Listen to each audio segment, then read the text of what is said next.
बम बम बोले दोस्तों। मेरा नाम स्वर्णा है। मैं एक पेंट आर्टिस्ट हूँ जो जगह जगह पर अपनी पेंटिंग का प्रदर्शन करती हूँ।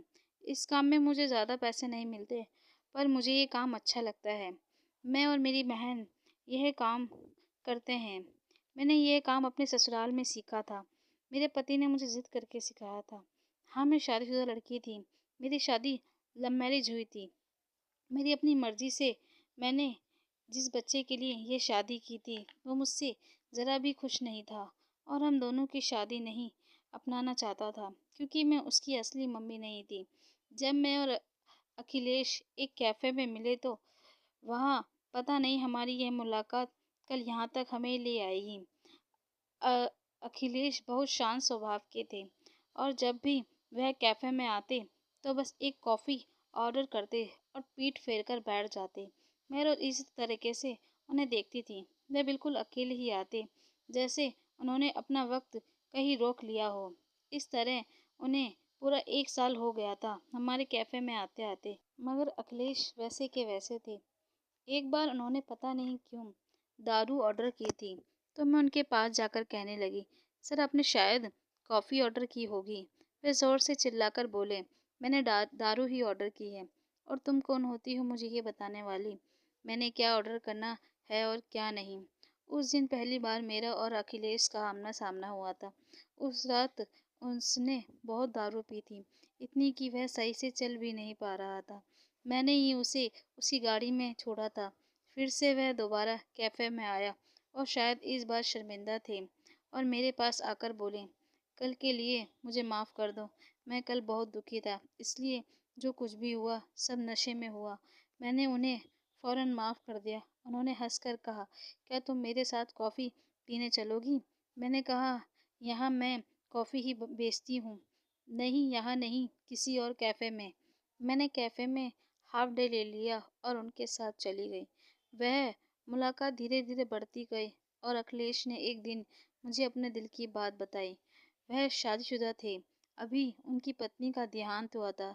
जिस दिन उन्होंने दारू पी के रखी थी, पूरे 1 साल हो चुके थे उनकी बीवी को मरे हुए। उनका एक बेटा भी था जो उनसे काफ़ी नाराज़ रहता था, क्योंकि उनकी पत्नी का एक्सीडेंट हुआ था और जब हुआ था तो अखिलेश भी उनके साथ थे। जाते वक्त अखिलेश का बेटा भी उनके साथ जाना चाहता था, पर अखिलेश ने डरा धमकाकर उसे वहीं रोक दिया। अखिलेश और उनकी पत्नी दोनों का एक्सीडेंट एक साथ हुआ था। अखिलेश तो बच गए और अपनी पत्नी के एक्सीडेंट का जिम्मेदार वो शायद अपने आप को मानते हैं। मैंने उन्हें समझाया, यह बस एक हादसा था, आपके साथ नहीं तो किसी और के साथ हो जाता है, इसलिए आप अपने आप को दुखी मत मानो। अखिलेश ने मेरा हाथ पकड़ा और कहने लगे, मेरा परिवार पूरा कर दो, तुम बिल्कुल मेरी मीरा जैसी हो। शायद मेरा बेटा मुझे माफ़ कर देगा अगर तुम हमारी ज़िंदगी में आ जाओ।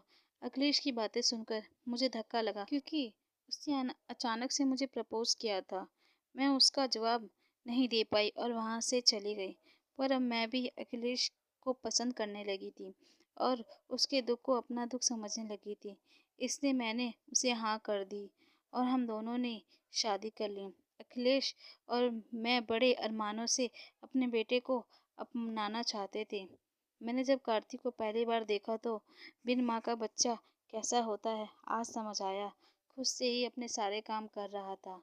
मैं जब पास गई तो वह मुझसे दूर जाने लगा और अपने पापा को बोला, इसलिए आपने मेरी माँ को मारा था ताकि इस औरत से आप शादी कर लो।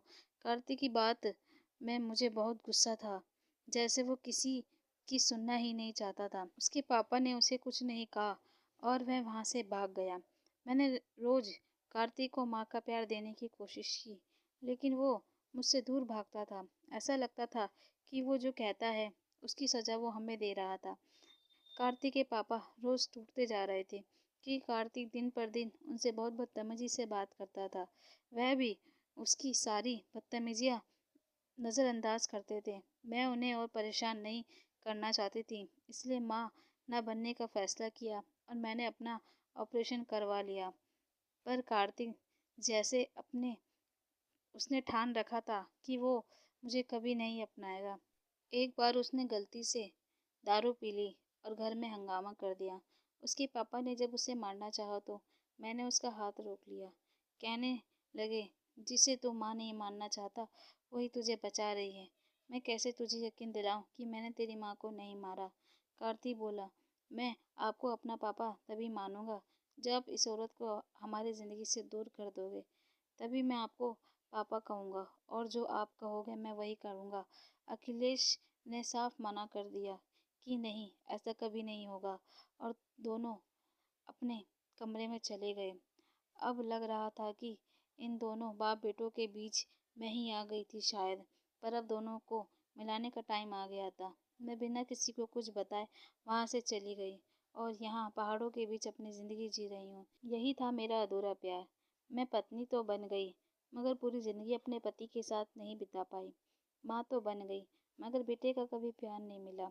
और शायद अब शरीर से भी अधूरी हूँ, क्योंकि मैं एक औरत तो हूँ पर कभी माँ नहीं बन सकती। अब मैं अपनी ज़िंदगी अकेले ही जीना चाहती हूँ, उन पलों के साथ जो मैंने अखिलेश के साथ बिताए थे। सच में वह एक बहुत अच्छे पति और पिता हैं, पर वो प्यार मेरी किस्मत में नहीं है। अगर आप मेरे चैनल पर नए हैं तो प्लीज़ मेरे चैनल को सब्सक्राइब कर लीजिएगा। कमेंट करके ज़रूर बताना आपको मेरी कहानी कैसी लगी। मैं नीता आपसे विदा लेती हूँ, फिर मिलूँगी अगली कहानी में। इसी तरह मेरी कहानी के साथ जुड़े रहिएगा। धन्यवाद।